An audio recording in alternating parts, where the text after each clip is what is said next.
It's strange how a smile can become part of your daily uniform. You wear it every morning like makeup, just enough to hide the cracks. People start believing it's real, and after a while, you almost believe it too. Almost. My name is Claire, and for 12 years, I've been pretending to be the happiest wife in Maplewood, a quiet suburban town where everyone knows everyone, and every front porch hides a secret or two. From the outside, my life looked perfect. A neat white house, a husband who worked hard, and a son who smiled in every Christmas photo. But inside those walls, silence had become our language. It started small. Missed conversations, cold dinners, the kind of distance that doesn't scream, just whispers. Mark, my husband, wasn't cruel. He was absent, present in the room, but miles away in his head. Over time, I stopped reaching out. It was easier to nod, smile, and play the part of the good wife. That's what everyone saw. That's what I let them see. But last month something changed. Something inside me shifted. Something small at first, like the faint sound of a door unlocking somewhere deep in my mind. It was a Sunday morning in late November, the kind of morning that feels too quiet, like the air itself is holding its breath. I was standing at the kitchen counter, making pancakes for no one.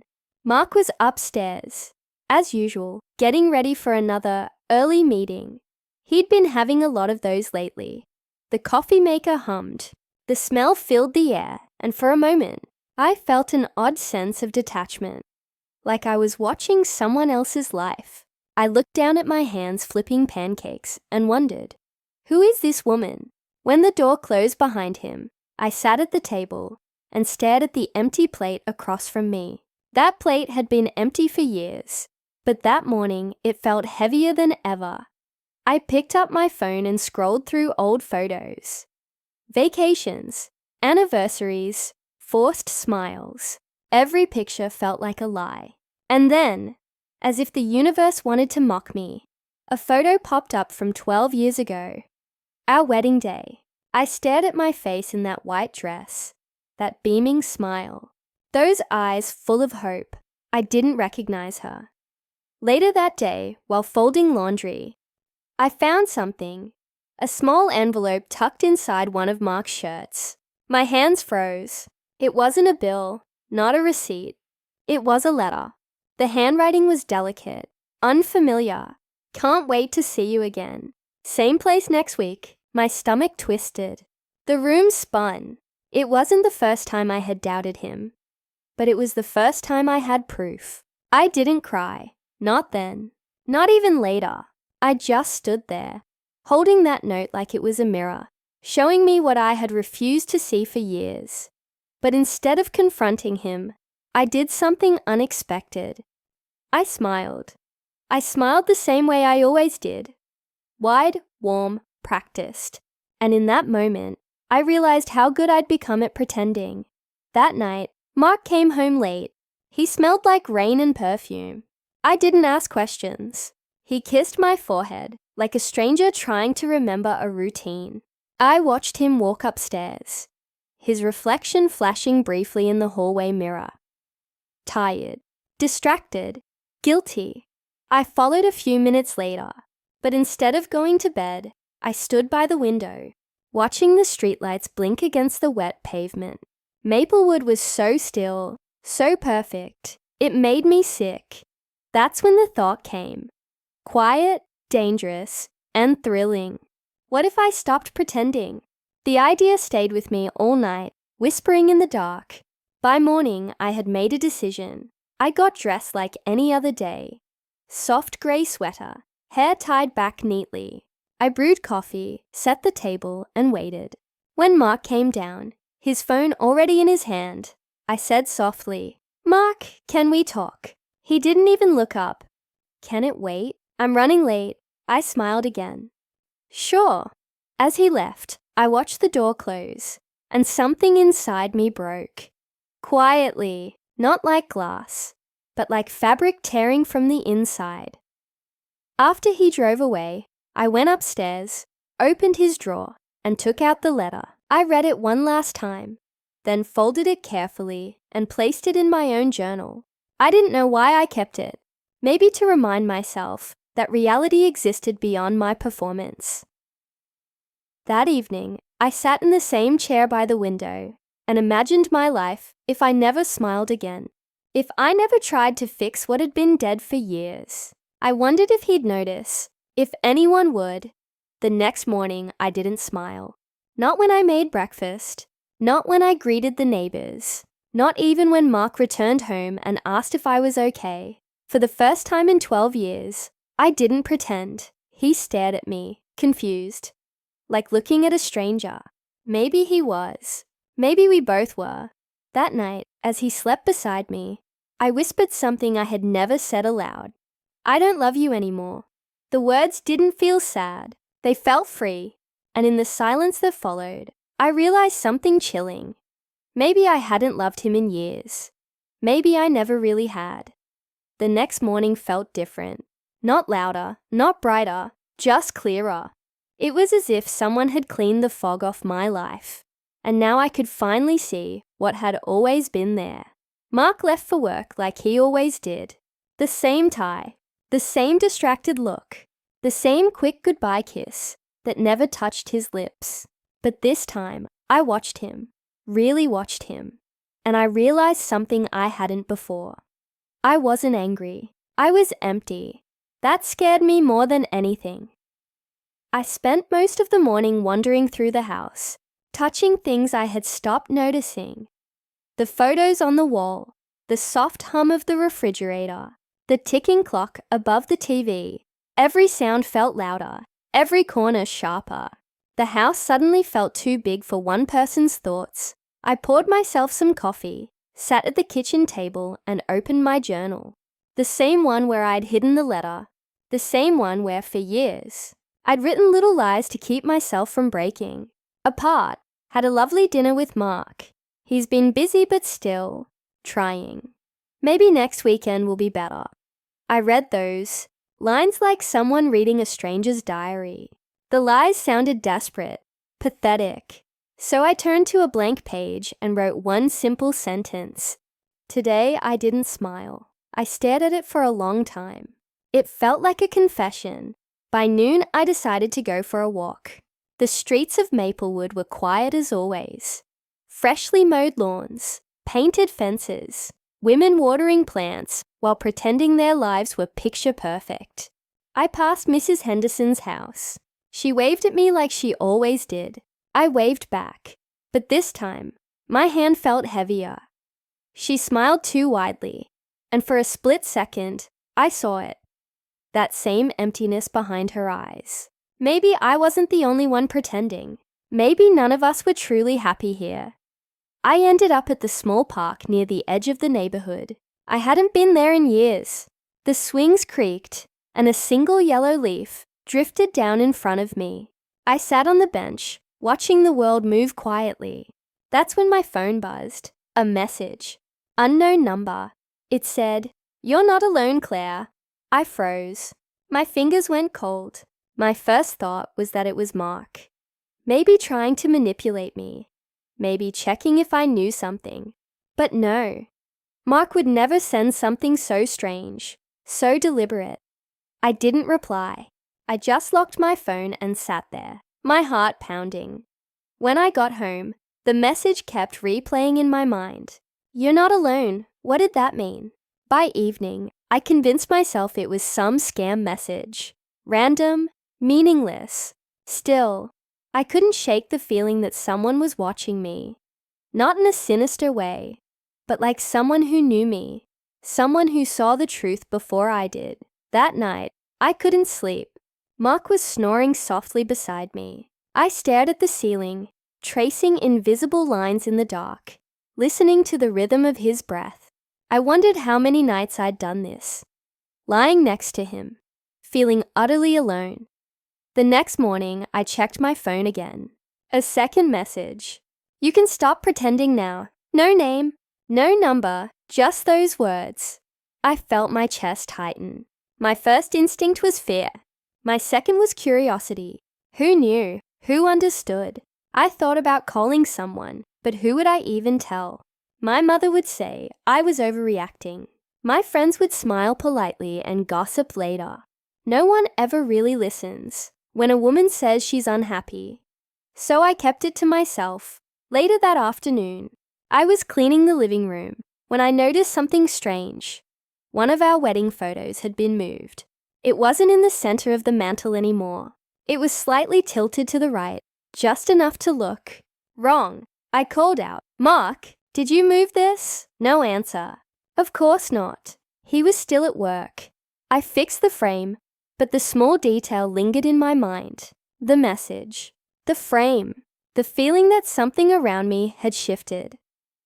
That night, Mark didn't come home until after midnight. He walked in, half drunk, smelling of whiskey and something floral. "Rough day?" I asked quietly. He looked at me, surprised by my tone. Calm, detached. "Yeah, something like that," he muttered, hanging his jacket on the chair. I watched him, the way he moved, the way he avoided my eyes. I could see guilt in his posture, in the way he rubbed his forehead like he wanted to erase the day. "You okay?" he asked. I nodded. "I'm fine." And then, without even realizing why, I smiled again. But this time it wasn't the old smile. It was different, colder, quieter, almost cruel. He didn't notice. He never did. When he finally fell asleep, I got up, walked to the window and looked outside. The street was empty, except for one car parked across the road. Headlights off, engine running. It stayed there for a while, then drove away slowly. Something about it made my skin crawl. I turned back to the mirror beside the window and caught a glimpse of myself. For a second, I didn't recognize the reflection. My own eyes looked distant, hollow, like someone else was staring back. And that's when it hit me. Maybe I wasn't pretending anymore. Maybe the act had ended. Maybe I had become something new. But as I stood there, still watching that reflection, my phone buzzed again on the table behind me. A third message. "You're doing great. Just keep being yourself." This time my heart didn't race. This time I smiled. The next few days passed like a dream that doesn't make sense, but still feels too real. The messages stopped for a while, but their silence was even louder than their words. I kept checking my phone every few hours, pretending I wasn't waiting. But I was. I needed to know if someone out there truly saw me. Mark didn't notice the change in me. Or maybe he did, but didn't care enough to ask. He moved through the house like a ghost, existing but never connecting. We'd become two strangers, sharing a last name and a mortgage. One evening, while cleaning the kitchen, I found myself staring at the empty chair across the table again. It was strange. That chair had been part of my life for 12 years. Yet suddenly it felt like it belonged to someone else. The absence sitting in it was heavier than the man who was supposed to be there. After dinner, Mark said he was going out with the guys. He didn't specify who the guys were. He never did. I just nodded, like I always did, and watched him walk away. The door closed softly, and the house swallowed me whole. That's when I decided to do something I hadn't done in years. I poured myself a glass of wine, not the cheap kind we kept for guests, but the good bottle I'd been saving for a special occasion. Funny how I thought happiness had to be scheduled. I sat in the living room, the lamp casting a soft yellow light across the walls. The quiet felt different now. Not lonely, just still. I turned on some soft jazz, the kind I used to love before life became a routine. And then I opened my journal again. I flipped to the page where I'd written, "Today, I didn't smile." Below it, I wrote another line. "Today, I didn't care." It felt good, sharp, honest. A few minutes later, my phone buzzed. For a second, I froze, almost afraid to look. The screen lit up. Same unknown number. "You're stronger than you think." I exhaled slowly, like I'd been holding my breath for hours. Whoever it was, they understood me better than my husband ever had. But how? I texted back before I could stop myself. Who are you? No reply. Minutes passed. The clock ticked. My heart thumped. And then, finally, someone who sees you. The message sent a shiver through me. I didn't know if I should be afraid or grateful. All I knew was, for the first time in years, I felt seen. That night, I couldn't sleep again. The wine blurred the edges of my thoughts, but not enough to quiet them.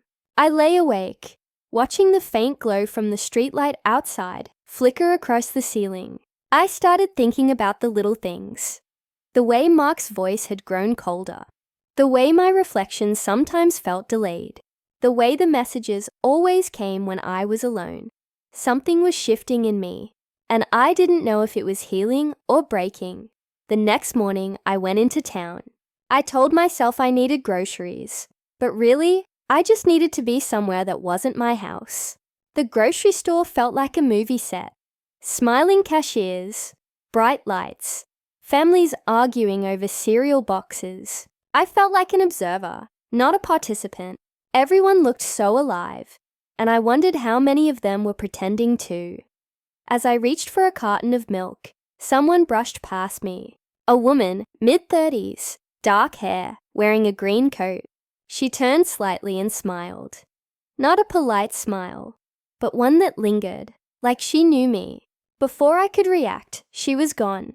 I froze for a moment, my pulse quickening. Had I seen her before? Something about her face felt familiar, like a half-remembered dream. When I left the store, my phone buzzed again. You look beautiful today, my breath caught. My eyes darted around the parking lot. Cars, people loading groceries, a kid crying near the cart return.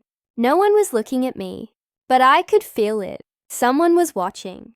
I got into my car and locked the doors. My hands were trembling as I typed. Where are you? No response. I drove home faster than I should have, my thoughts spinning. Was it that woman in the green coat? Was it someone following me? Or was I finally losing my mind? When I got home, I sat in the driveway for a long time, trying to calm down. The air inside the car felt thick, heavy, like I'd been holding my breath for hours. Eventually, I went inside and poured another glass of wine. The house was dark, except for the dim glow of the living room lamp. I sat on the couch and scrolled through my phone, reading the messages over and over again. Each word felt intimate, deliberate, like they knew exactly what I needed to hear. You're not alone. You can stop pretending. You're stronger than you think. You look beautiful today. 4 sentences from a stranger. And yet, they felt like pieces of a puzzle I didn't know I was solving. I looked at my reflection in the TV screen. The faint outline of my face, the glassy eyes, the faint curl of my lips. For the first time, I didn't look sad. I looked curious, alive even. Then from upstairs, I heard it. A faint creak, like a floorboard shifting under weight. My body went cold. Mark? I called out softly. No answer. I stood up slowly, every nerve in my body on alert. The sound came again, closer this time. I took a deep breath, stepped toward the staircase, and looked up. The hallway light was on, and at the end of it, I thought I saw something move, a shadow. Quick, small, but real. My hand tightened around the banister. Who's there? Silence. I took one cautious step up, then another. The air felt electric, charged. And then, just as I reached the top of the stairs, my phone buzzed again in my pocket. A new message. Don't be afraid, Claire. It's just me. I froze. My heart pounded so hard I could barely breathe. The hallway was empty. But the door to my bedroom, the one I'd left slightly open, was now closed. The sun filtered through the half-open blinds, casting thin lines of light across the floor. Emily sat at the dining table, her coffee untouched, her eyes fixed on the small photo frame in front of her. It was from their 10th anniversary. A picture of her and Mark smiling on a beach in Maine. To anyone else, it looked like a perfect moment.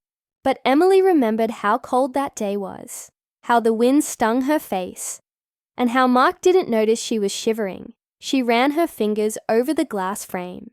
The smile staring back at her felt foreign, rehearsed. A smile she'd learned to wear like a mask, and for the first time in years, she caught herself whispering out loud, "Who are you?" That morning, Mark had already left for work.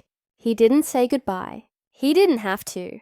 Their silence had become routine, a comfortable space filled with unspoken agreements. They played their parts well, the stable husband, the happy wife, the perfect couple. But lately, the act was slipping. At the grocery store, people used to greet her with warmth. "Hey, Emily, how are you?" Now they hesitated, sensing something different. The way her eyes lingered too long on strangers' faces, or how she stood still in the middle of an aisle, lost in thought. She didn't even realize when it started, this quiet unraveling. Maybe it was after she found the second phone in Mark's car glove box. Locked, hidden beneath a stack of old receipts. She hadn't confronted him. She didn't want to. Instead, she put it back exactly where it was, as if she hadn't seen it. That was her way of staying in control, pretending. But since that day, something inside her had shifted. She began keeping small secrets too. Subtle things at first. Leaving the house without telling him where she was going. Taking longer drives. Spending hours at a cafe where no one knew her name. She'd sit by the window, writing in a small black notebook she'd bought from a thrift store. Sometimes she wrote about her dreams. Sometimes she wrote about disappearing. The barista there, a woman named Claire, had started recognizing her. "You're here a lot lately," she said once, smiling softly. Emily smiled back, careful not to reveal too much. "I like the quiet," she said. Claire nodded. "Quiet can be good, until it isn't." That sentence stayed with her for days. At night, Emily would stand in front of the mirror, brushing her hair, her reflection mimicking every movement, every blink. But one night it felt wrong. She froze. For a split second, she thought the reflection smiled a heartbeat too late. She stepped closer, her breath fogging the glass.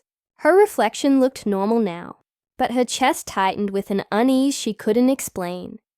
Later, lying beside Mark, she stared at the ceiling. The rhythm of his breathing was steady, mechanical. She tried to match it, to fall asleep beside it. But it felt like lying next to a stranger who had memorized her life better than she had. The next morning, she woke before dawn. She sat at her vanity, staring again into that same mirror. She whispered to herself, testing the sound of her own voice. "I'm happy," she said. Her reflection smiled, but the corners of its mouth didn't match hers. She blinked, hard. This time the reflection was normal, but she couldn't shake the feeling that something, or someone, was beginning to see through her lies. That day, she didn't go to the cafe. She drove past it, out toward the edge of town. The fog rolled in from the fields, wrapping the road in soft grey. She pulled over near an old wooden bridge. The kind locals said creaked with every step. She sat there, hands trembling on the steering wheel. Her chest felt heavy. For 12 years, she'd built her life around pretending. Pretending to love. Pretending to be loved. Pretending to be whole. But now, it wasn't just a performance for others. It was a story she'd forced herself to believe. She looked down at her hands and whispered, almost pleading, "Who's pretending now?" The air was still. Then, faintly from the back seat, she heard something. A soft click. She turned. Nothing. Her heart pounded. And then she saw it. Her own black notebook lying open, though she swore she hadn't touched it in days. She leaned back, breath shaky, and saw the newest entry written in her handwriting. Only she didn't remember writing it. It said, "Tomorrow, he finds out." The next morning, Emily sat at the edge of her bed, still staring at that single sentence written in her black notebook. Tomorrow he finds out. The ink looked fresh. Too fresh. She traced her finger over the words, hoping they'd smudge. Hoping it was just something she wrote weeks ago and forgot. But they didn't. The ink was dry. The sentence felt deliberate, confident, like someone knew what would happen next. But who? She pressed her hands against her temples, trying to remember. There were gaps in her mind lately, moments that felt missing, like she'd lived them, and then someone quietly erased them afterward. When Mark came downstairs, he looked at her with his usual distant politeness. "You're up early," he said. She nodded. "Couldn't sleep." He poured coffee, the sound of it filling the silence. "Everything okay?" he asked. Not because he cared, but because that's what people say. "I think so," she lied. "Just thinking." He shrugged, picked up his briefcase, and left for work. The door closed softly behind him. And the quiet that followed felt heavier than ever. Emily sat there for a while, the sentence repeating in her head like a heartbeat. Tomorrow, he finds out. Tomorrow he finds out. By noon, she decided she couldn't stay home. She drove to the cafe, her safe place. But even that felt different today. Claire greeted her like always, but her eyes lingered for a second too long. "You okay?" Claire asked. Emily hesitated. "Do you ever feel like you're losing time?" Claire tilted her head. "What do you mean?" "Like you do things but don't remember doing them. Writing something down and realizing it's in your handwriting, but you don't recall it at all." Claire gave a nervous laugh. "Sounds like stress. Maybe too much alone time." Maybe, but Emily didn't believe it. When she got home, she found Mark's car already in the driveway. That was unusual. He never came home this early. Her pulse quickened. Inside, he was sitting on the couch, the black notebook open in his hands. "What is this?" he asked, his voice low. Emily froze. "Where did you—" "It was in your drawer." He cut her off. "Did you write all this?" Her throat tightened. "What are you talking about?" He flipped through the pages. These stories, or whatever they are, they're about us, Emily, about our house, our arguments, even the exact words I said." She stepped forward slowly. "Mark, give me that." He didn't move. "There's one part here that really bothers me," he said, his tone flat. "You wrote, 'He'll regret it soon.' What does that mean?" Emily's mouth went dry. She didn't remember writing that line. But there it was, on the page. Her handwriting, her pen. She swallowed. "I didn't—" "Stop lying," he snapped. "Are you seeing someone? Is that what this is?" She took another step toward him, her voice trembling. "Mark, please. I don't know how that got there." His face hardened. 12 years, Emily. 12 years. And you've been keeping secrets." She almost laughed. Not out of humor, but disbelief. "Secrets? You think I'm the one keeping secrets?" He looked thrown off for a moment. "What's that supposed to mean?" She pointed toward the window. "I found your second phone. The one in the car. You don't get to accuse me." The color drained from his face. For a second, neither of them spoke. The air between them felt electric. Heavy with something unspoken, something dangerous. Finally, Mark stood up, closing the notebook. "You've lost it," he said. "I don't know what's going on with you, but this—" He gestured toward the notebook. "This isn't normal." He walked past her and out the door. Emily stood frozen, staring at the space where he'd been. The house was too quiet. She walked back to the couch, picked up the notebook, and flipped to the last page. Her hand shook as she read the final line, one she hadn't seen before, one that wasn't there this morning. It said, "He's not the only one pretending." Her breath caught. The words seemed to shimmer for a second, as if they were still being written. Invisible ink revealing itself under her gaze. She slammed the notebook shut. Her reflection in the dark TV screen stared back at her, but the woman looking at her was smiling, and Emily wasn't. That night, Emily couldn't sleep. The house felt alive, breathing, watching. Every creak of the wooden floor seemed to echo her heartbeat. She kept her eyes on the ceiling, afraid that if she closed them, she'd wake up to something she couldn't explain. The black notebook lay on her nightstand, closed, but somehow louder than anything else in the room. She kept glancing at it, expecting the cover to move, the pages to flip on their own. Mark hadn't come home. No calls, no text, just silence. And that silence felt too intentional, too rehearsed. By 2 a.m., Emily gave up on sleep. She walked into the bathroom, switched on the light, and faced the mirror. Her eyes were tired, red at the corners. She looked older tonight, worn, hollow. "Who are you?" she whispered again. Her reflection blinked. A perfect copy. But then, for the first time, it smiled. A small, knowing smile that didn't belong to her. Emily stumbled back, clutching the sink. Her breath came fast. She turned away, then slowly looked again. The reflection was normal now, still, silent. Her mind screamed at her to leave the room, to stop looking. But something in her, a dark, curious part, refused to move. She stepped closer. The mirror fogged slightly from her breath. She reached out and touched the glass. "Who's pretending now?" she whispered. For a second, she swore the reflection tilted its head.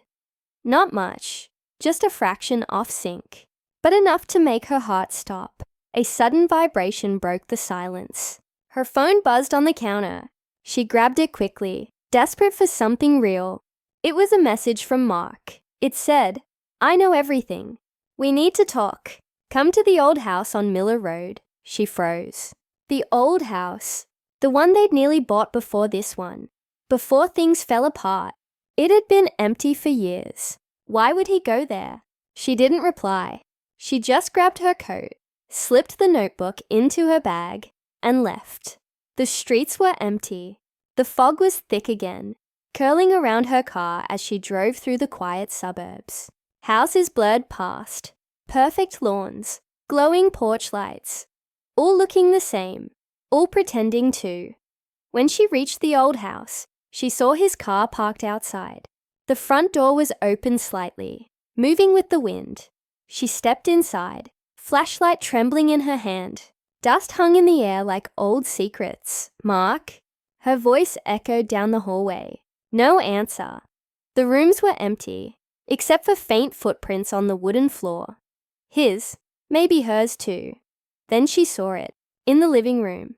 Another mirror, a tall, cracked mirror, leaning against the wall, covered with a thin sheet. She walked toward it slowly, her pulse racing. The air felt colder here, heavy. She reached out, pulled the sheet away, and there she was. Her reflection stared back, but something was wrong. The reflection wasn't standing still.